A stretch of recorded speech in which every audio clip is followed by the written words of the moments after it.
Olá, bom dia, paz do Senhor. Hoje, dia 24 de junho de 2021, dia que o Senhor já preparou, já concretizou, já é uma realidade sobre a tua vida, sobre a tua casa, sobre a tua família, em nome de Jesus. Por isso, nós estamos como quem sonha, porque grandes coisas o Senhor tem feito por nós. Ele tem nos preservado, Ele tem nos suprido, Ele tem derramado da sua prosperidade, da sua realização, das suas vitórias, mas também tem nos livrado do mal. O Senhor tem nos conservado em vida. E isso é uma grande bênção, porque a vida nada mais é do que uma dádiva e todo dom perfeito. E toda boa dádiva vem do Pai das Luzes, como diz a palavra do Senhor. Então esse dia é um dia memorável, maravilhoso, para celebrarmos, cultuarmos, louvarmos, adorarmos, engrandecermos o nome daquele que era, é e sempre será o autor e consumador da nossa fé, o nosso Senhor Jesus Cristo, o nosso Salvador, o nosso libertador, o nosso resgatador. Glória a Deus. E nós estamos mais uma vez lendo a palavra do Senhor sempre, todos os dias, de maneira seletiva, sistemática, né? Ou como a gente fala de maneira mais coloquial, né? Carreirinha, né? Todo dia um pedaço da palavra do Senhor, lendo, pensando. Nós estamos em Mateus capítulo 24, né? E se você puder, dê lá o teu joinha quando você entrar no YouTube, ou dê o teu coraçãozinho quando você entrar no Instagram, no Facebook. Eu procuro colocar no Facebook, no Instagram e no YouTube. Uma versão é a estendida, né? Geralmente 45 minutos, 50 minutos, que é tudo que eu falo aqui durante a manhã, né? A oração, cumprimento, bate-papo e tudo mais. E tem uma versão que é um pouco mais reduzida, que é propriamente dito, a palavra daquele momento, daquele dia, né? Então é uma versão estendida e uma versão mais resumida daquilo que a gente conversa durante essa manhã de 10 horas da manhã. Então você pode estar compartilhando, divulgando. É sempre bom nós estarmos divulgando a palavra de Deus. Isso é maravilhoso, é saudável, porque a palavra de Deus continua norteando a nossa vida. A palavra de Deus continua sendo lâmpada para os nossos pés e luz para os nossos caminhos, a despeito daquilo que as pessoas falam, né? Geralmente eu ouço falar, mas a palavra de Deus, mas era naquele tempo. O meu problema não é esse. Querendo dizer, a palavra de Deus não está, né, vislumbrando essa situação, essa circunstância ou essa condição. Não é verdade. A Bíblia sempre estará na plenitude, na totalidade de tudo aquilo que nós temos como gênero humano, tanto de necessidade, como de projetos, como de planos, como de sonhos. Tudo aquilo que diz respeito ao gênero humano está na palavra do Senhor. Obviamente, né, claro, que carece, claro, de um contexto, de conversar, de entender, de pensar, mas a palavra do Senhor, ela tem essa condição. Por isso que eu creio ser tão importante nós separarmos o momento do dia, mesmo que não seja na live, ao vivo, né, como eu estou fazendo agora, mas durante o dia você reservar ali uns minutos, uns 20 minutos, daí eu fazer duas versões, né, a estendida e a reduzida, uns 25, que a reduzida não vai mais que 25 minutos, e pensar a respeito das coisas de Deus, dos pensamentos de Deus, do sentimento do Senhor, daquilo que Ele deseja para nós. Isso é importante para que nós possamos não apenas conhecer, mas reequilibrar o nosso sentimento, o nosso emocional. Vivemos em tempos muito difíceis. Então é bom nós termos esse momento. Então divulgue, compartilhe, dê o teu joinha, manda o teu coração. Se quiser comentar alguma coisa ou fazer uma pergunta, não tem problema. Eu creio que você pode fazer perguntas. Claro que quando você faz a pergunta, deixa bem claro que você está fazendo uma pergunta para eu poder identificar e poder ler, tá bom? Mas não tem problema de fazer perguntas não, fique à vontade. Bom, estamos lendo a palavra do Senhor em Mateus capítulo 24, e eu quero já no começo desse texto pensar a respeito do que significa Mateus 24, versículo 32. Claro que Mateus 24, ou Mateus 25, ou Mateus 26, são textos escatológicos, né, que falam dos últimos acontecimentos, e é Jesus pontuando esse momento. São momentos, né, que a gente deve conversar. Eu sempre insisto, eu acho que a igreja, de maneira cotidiana, fala muito pouco de escatologia, mas a escatologia ela não é tão assim como às vezes a gente é levado a pensar, né? É um mistério, é enigma, não.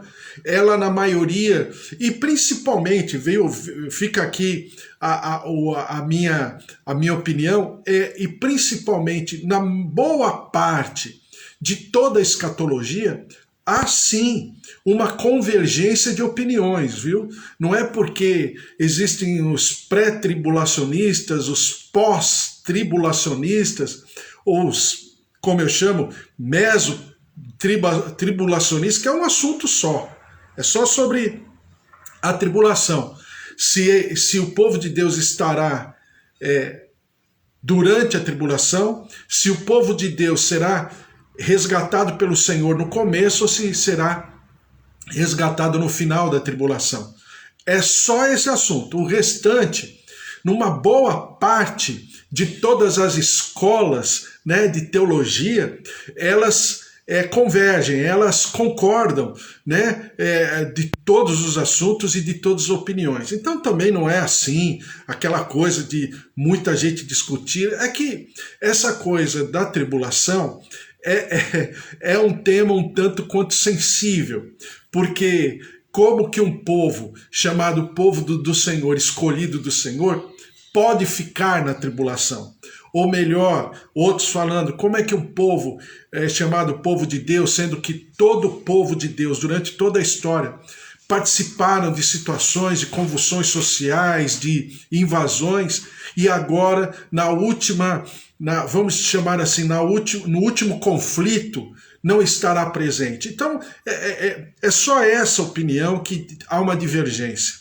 Mas eu acredito, agora falando daquilo que eu penso, muitas coisas também estão sendo a cada dia revisitadas. Então eu não me importo de falar, olha, eu até aqui eu falei dessa maneira e acreditei, e entendi dessa maneira. Agora, com essa revelação ou com esse entendimento, eu estou alterando para isso aqui. Nada, não tem nenhuma insegurança, nenhuma dificuldade em fazer isso ou reconhecer isso, né? Principalmente quando se fala de coisas que estão acontecendo, que estão fazendo parte do nosso convívio. Por exemplo, essa pandemia, né? Onde o Senhor Jesus também fala sobre a pestilência.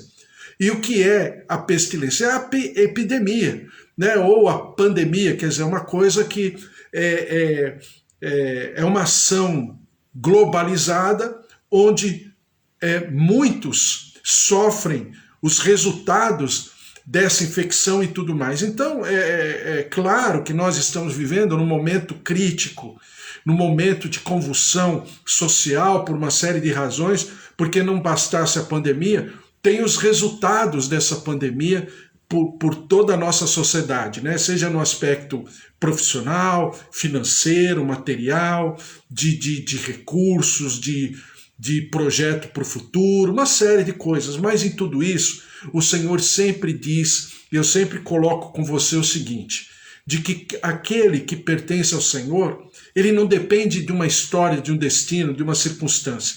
Ele depende do Senhor.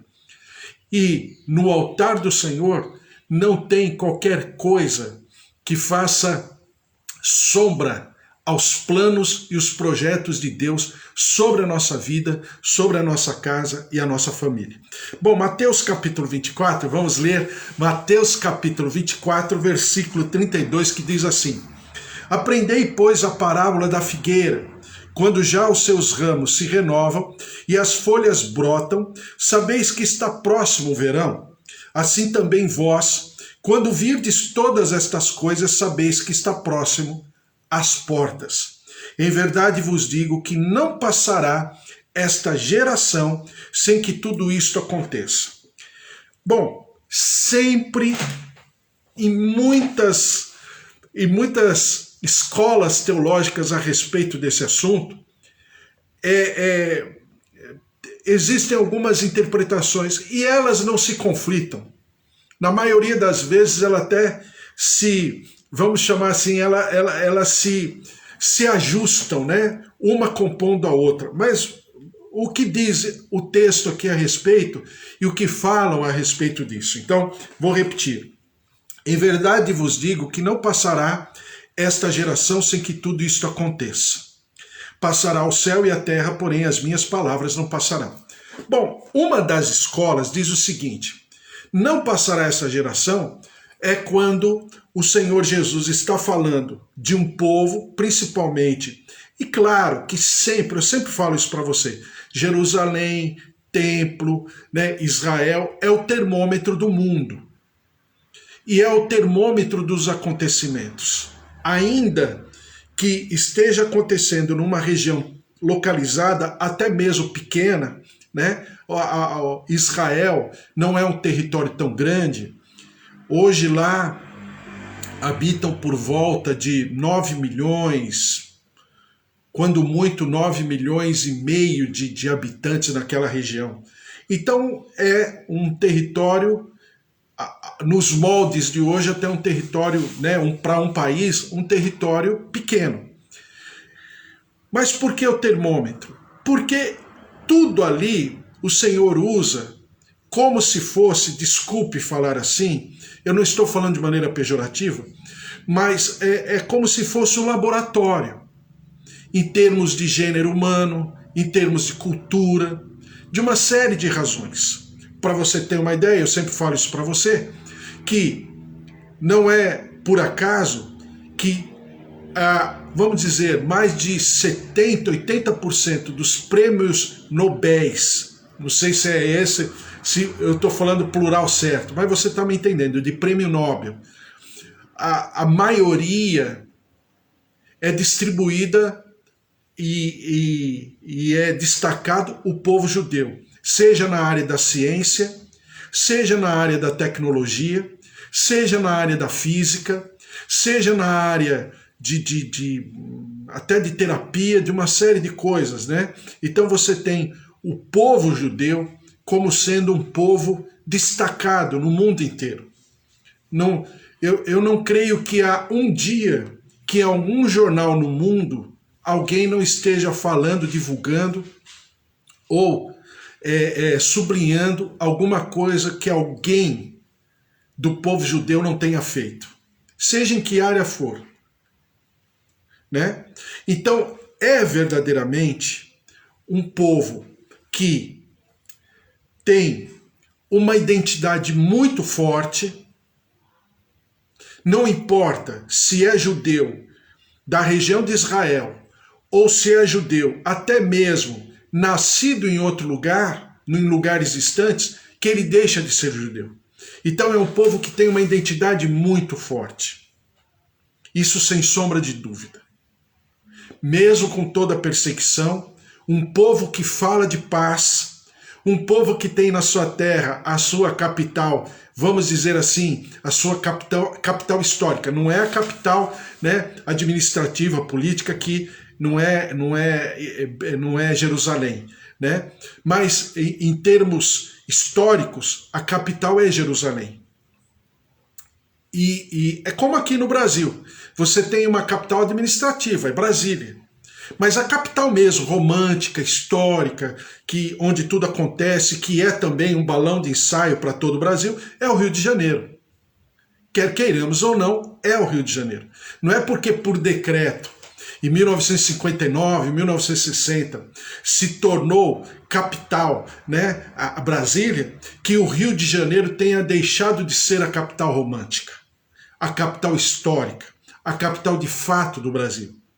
Tanto é verdade que é por isso que a gente entende espiritualmente, porque o Rio de Janeiro sofre tanto e padece tanto em muitas áreas do cotidiano da nossa geração ou do nosso povo em termos de Brasil, né? Por quê? Acontece o que acontece no Rio de Janeiro e outros lugares do Brasil? Sim, acontece. Mas geralmente os holofotes e as câmeras estão voltadas para o Rio de Janeiro. Assim é também em relação a Israel e assim também é dentro de Israel em relação a Jerusalém.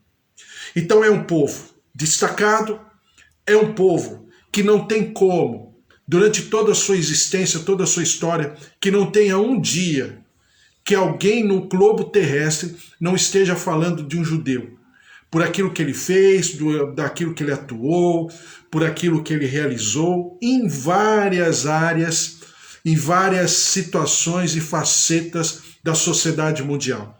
Esse é o judeu.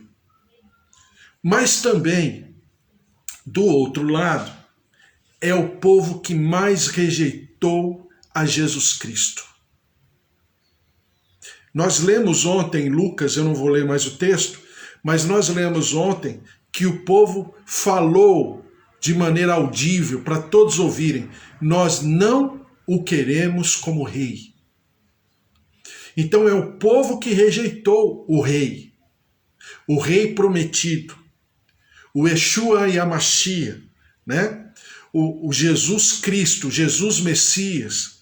Então realmente há essa situação. Então há esse conflito.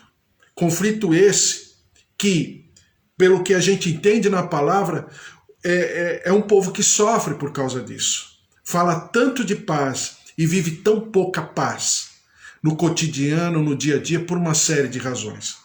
Então, quando você fala sobre geração, e tudo isso eu estou falando para você exatamente para explicar o que essa escola teológica fala, que fala o seguinte, que essa geração é exatamente a geração de um povo que rejeitou ao Senhor. Então, é real? É real. Então, a escola que traduz, interpreta essa palavra geração aqui, está errada? Não, não está.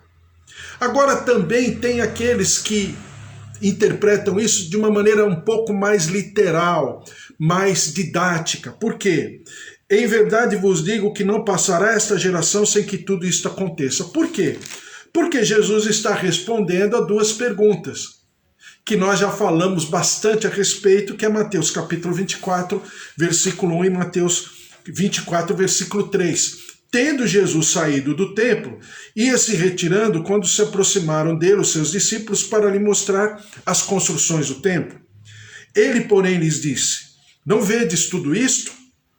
Em verdade vos digo que não ficará aqui pedra sobre pedra que não seja derribada.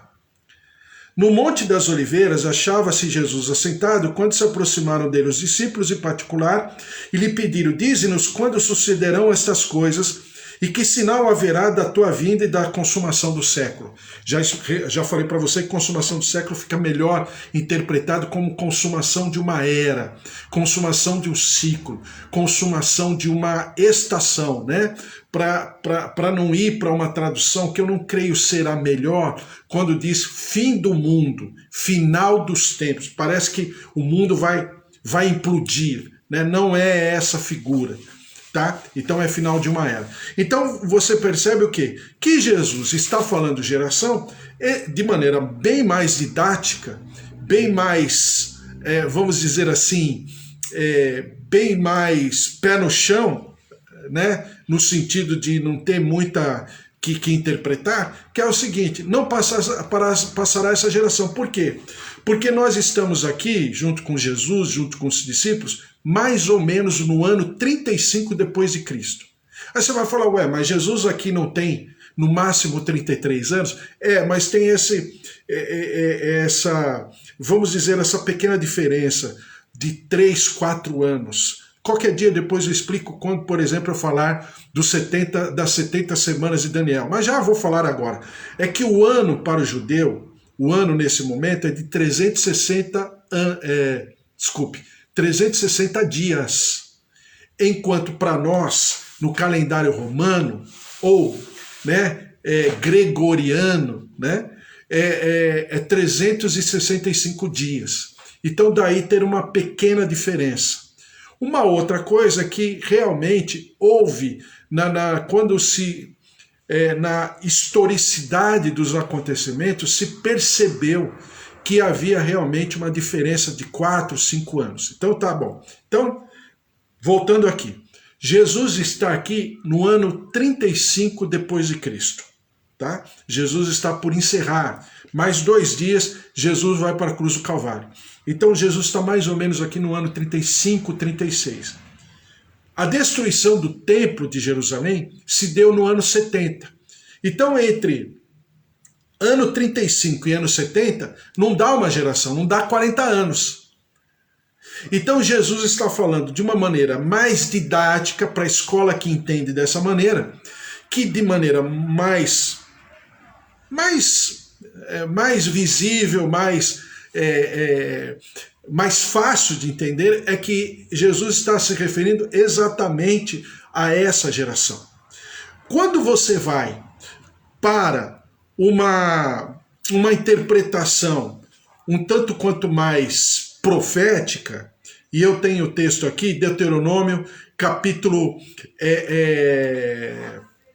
32, Deuteronômio capítulo 32, fala sobre essa geração, e que também Jesus citou por muitas vezes o livro de Deuteronômio.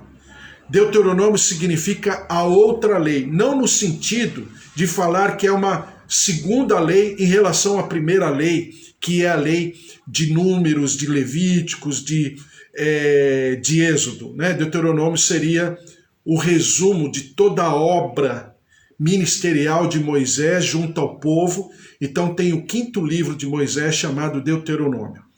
Mas não é a outra lei, mas é a lei revisitada pelo próprio Moisés.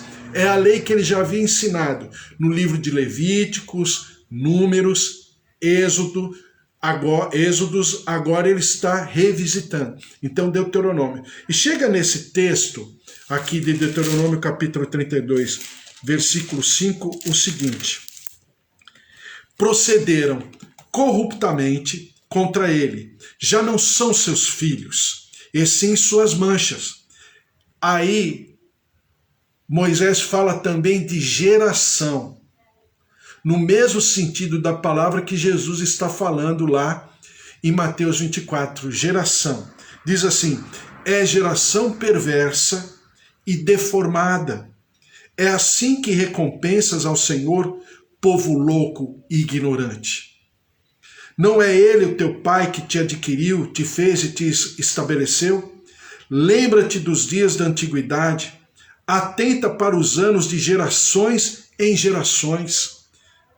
Pergunta a teu pai e ele te informará, aos teus anciãos e eles te dirão, quando o Altíssimo distribuía as heranças às nações, quando separava os filhos dos homens uns dos outros, fixou os limites dos povos, segundo o número dos filhos de Israel, porque a porção do Senhor é o seu povo, Jacó é a parte da sua herança. Achou numa terra deserta e num ermo solitário povoado de uivos. Rodeou e cuidou dele, guardou como a menina dos olhos, como a águia desperta a sua ninhada e voeja sobre os seus filhotes, estende as asas e tomando-os os leva sobre elas. Assim só o Senhor o guiou e não havia com ele Deus estranho. Então, é como se fosse um lamento da Trindade em relação ao povo. E Jesus está dando voz a esse lamento, quando ele fala que não passará essa geração. Então você pode ver também esse texto de uma maneira completamente escatológica, com certeza. Tá, a pessoa que traz esse tipo de interpretação de revelação está forçando o texto? De maneira nenhuma. Porque a Bíblia está falando, também profeticamente, de uma geração. Qual é a geração? A nossa era, o nosso povo. E principalmente, de maneira mais particular, do povo de Israel. Por que do povo de Israel? É aquilo que diz Zacarias capítulo 13, do versículo 8, e eu sempre falo isso para você, que não significa que seja a terceira guerra mundial, mas que é um tempo de muito conflito principalmente naquela região, com certeza. Zacarias capítulo 13, versículo 8. Diz assim: em toda a terra, diz o Senhor, 2/3 dela serão eliminados e perecerão, mas a terceira parte restará nela. Com certeza tem várias interpretações a respeito. Mas dizendo sobre o povo de Deus, né, que sempre eu falo para você que aquela região é um balão de ensaio, é um laboratório nas mãos da Trindade. Então diz aqui: farei passar a terceira parte pelo fogo, e a purificarei como se purifica a prata, e a provarei como se prova o ouro. E ela invocará o meu nome, e eu a ouvirei. Direi: é o meu povo. E ela dirá: o Senhor é o meu Deus. Então, com certeza, que o que se vislumbra para o passado realmente é esse futuro sombrio para aquela região, né? Porque se o próprio profeta Zacarias está falando que só ficará uma terça parte, significa que as outras 2 partes vai perecer nesses conflitos. Então, é uma região que é um tanque de pólvora, desculpe, é um barril, tanque não, é um barril de pólvora. Mas isso de uma maneira mais localizada. Que haverá, por causa disso, a intervenção de povos e nações, com certeza, aquilo que eu já falei para você há algum tempo atrás, sobre o livro de Ezequiel, né? Quando a gente percebe que realmente está havendo uma acomodação geopolítica, né? Rússia, Turquia, né? O Sudão, do continente africano ali naquela região, né? Em relação aos outros povos que, entre aspas, estariam sendo melhor vistos, né? Fazendo alianças com Israel, Estados Unidos, uma boa parte da região europeia, não a Europa Oriental, mas a Europa Ocidental, né? Não é a Europa chamada, alguns da geografia de hoje chamam de Eurásia, né? Não é aquela Europa, é a Europa mais ocidental. Então você percebe que existe sim uma acomodação geopolítica muito forte naquela região. Mas em tudo isso, eu faço uma pergunta ontem, né? Que uma das coisas que eu coloquei é assim: há diferenças entre a primeira vinda e a segunda vinda de Jesus Cristo? Aí eu vou responder hoje. Sempre eu deixo para responder no outro dia. Claro que eu falei ontem também a respeito. Há uma diferença? Há diferenças. Porque a primeira vinda de Jesus, ele vem para que haja uma conversão interna. Ele deseja reinar internamente no meu coração, porque tudo que vem da parte de Deus é de dentro para fora, nunca de fora para dentro. É por isso que quando a gente ouve, né, esse pessoal falando sobre avivamento, e eu percebo que as pessoas falam até com boa intenção, tá? Nunca é com má intenção. A intenção é boa, as pessoas querem acertar, as pessoas carecem de acertar. Mas geralmente esses chamados congressos, isso e aquilo, geralmente são ações de fora para dentro. Que é bonito, a plástica é maravilhosa, mas nem sempre é tão contundente de dentro para fora. Por quê? Porque tudo que o Senhor faz sempre é de dentro para fora. Sempre será dessa maneira. Veja só o que fala Ezequiel 36, 33. Ezequiel 36, 33. Diz assim: assim diz o Senhor Deus, no dia que eu vos purificar de todas as vossas iniquidades, então farei que sejam habitadas as cidades e sejam edificados os lugares desertos. Então, o que o Senhor está falando? Primeiro purificar o coração. Depois, vamos dizer assim, purificar o terreno, a terra, o ambiente externo.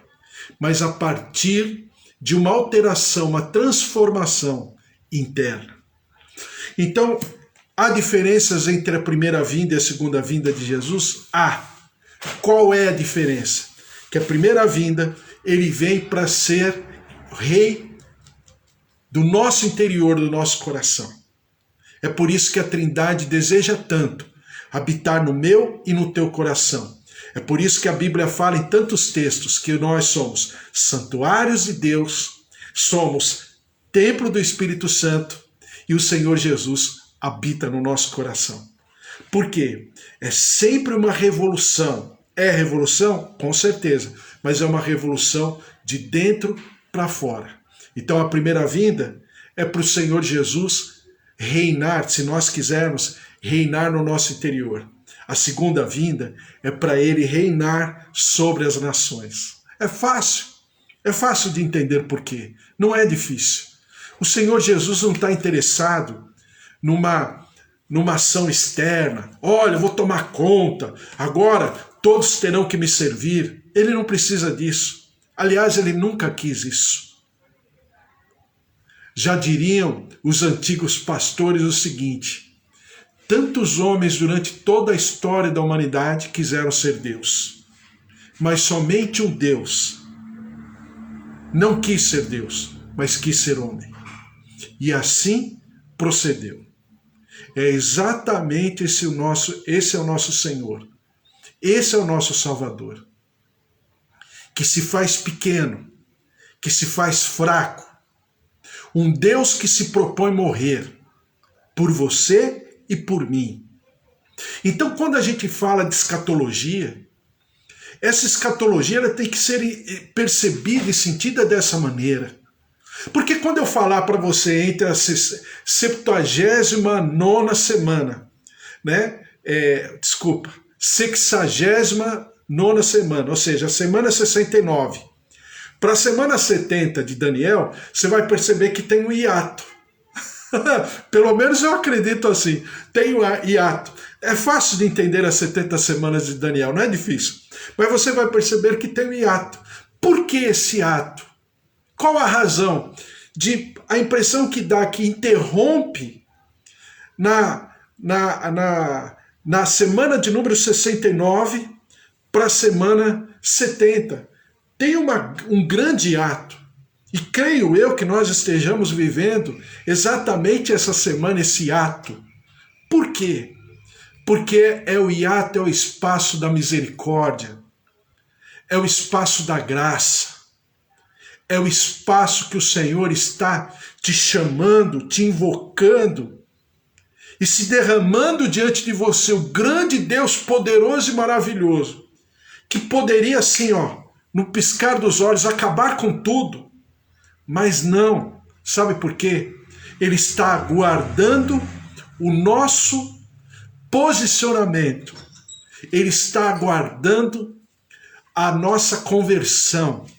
Ele está aguardando a nossa disposição.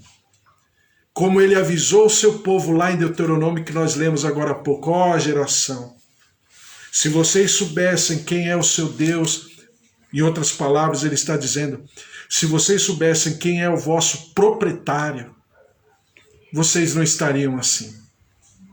Por quê? Porque fui eu que os resgatei, fui eu que os comprei, Fui eu que os tirei de uma terra e os levei para uma terra desértica, mas que eu fiz florescer. E tá lá. A gente falava ontem, né? No Megido, e ali tem o Vale de Jezreel. Por incrível que pareça, o deserto floresceu ali. Quando a Holanda, o Brasil, uns 2 ou 3 países não conseguem ser os maiores exportadores de flores no mundo, sabe quem é? 4º, às vezes 5º, 3º país mais exportador de flores no mundo é, por incrível que pareça, um país com 9 milhões de habitantes. É um país exportador de flores. A uva lá é do tamanho, às vezes chega do tamanho de uma maçã pequena para nós aqui. É uma uva lá. Então, todos esses sinais, para mim, para você e para mim, são sinais escatológicos. Não está escrito em nenhum livro isso. Mas eu sei que o Senhor está no controle de todas as coisas. E o Senhor está no controle da tua vida. O Senhor está no controle do teu futuro. E se você quiser se derramar, a cada dia mais que passar, Ele se fará presente, Ele se manifestará, e nós sempre daremos a Ele todo louvor, toda honra e toda glória.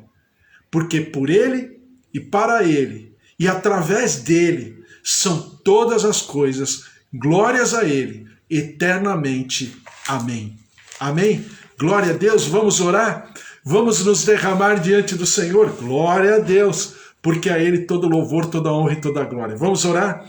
Orar pelas nossas vidas, nossas famílias. Eu sempre tenho uma relação de oração. Eu tenho no meu caderno, tenho nas folhas que eu vou escrevendo, tenho no outro caderno.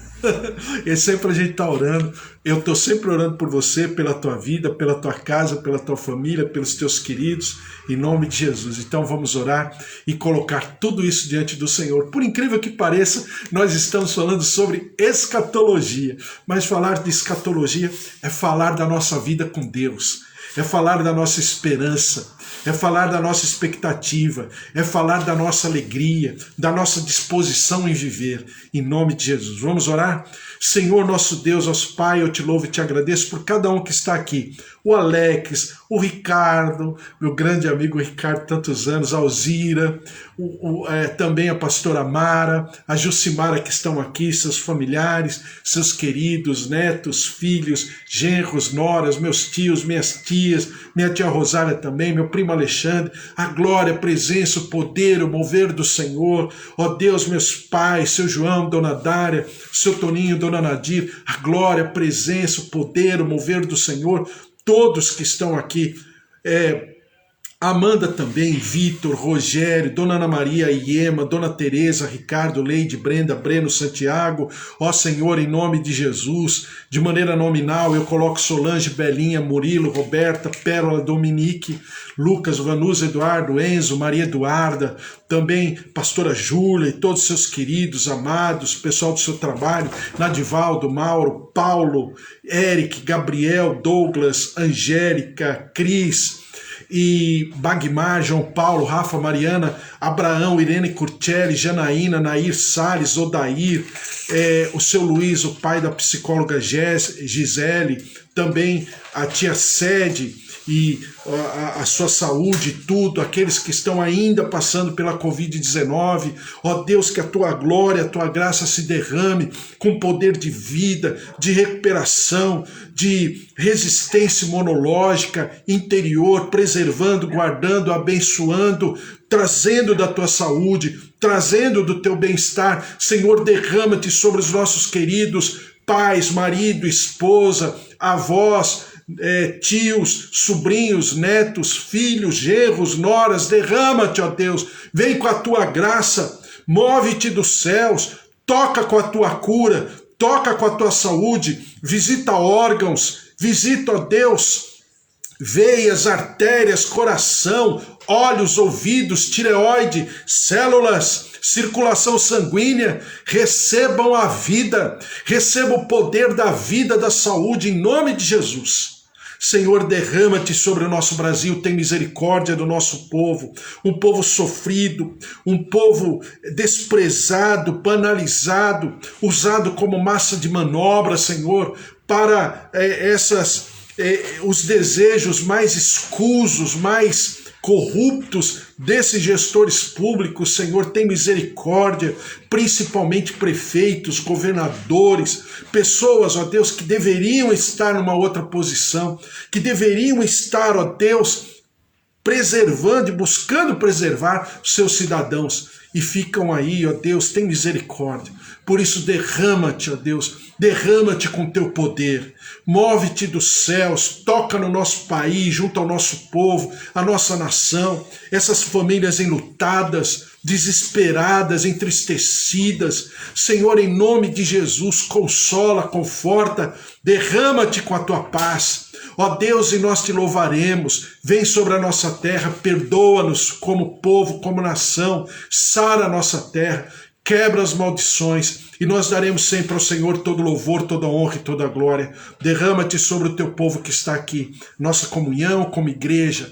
Senhor, nossas atividades, nosso trabalho, nossos familiares, nossos queridos, as nossas tarefas. Senhor, derrama-te, vem com a tua bênção, move-te dos céus. Bispo Antônio também, sua casa, sua família, vem com a tua graça, curando, visitando, renovando, restituindo, restaurando, abrindo portas, liberando condições, e nós te louvaremos sempre, e daremos sempre ao Senhor toda a honra e toda a glória. O Senhor nos dá essa quinta-feira, e nós a devolvemos no teu altar, para que o Senhor possa realizar maravilhas, prodígios, sinais, ó Deus, e que de maneira muito particular e poderosa, o Senhor nos faça florescer, o Senhor nos faça vitoriosos, prósperos, bem-sucedidos, e nós daremos sempre ao Senhor todo louvor, toda honra e toda glória, em nome de Jesus. Amém. Amém?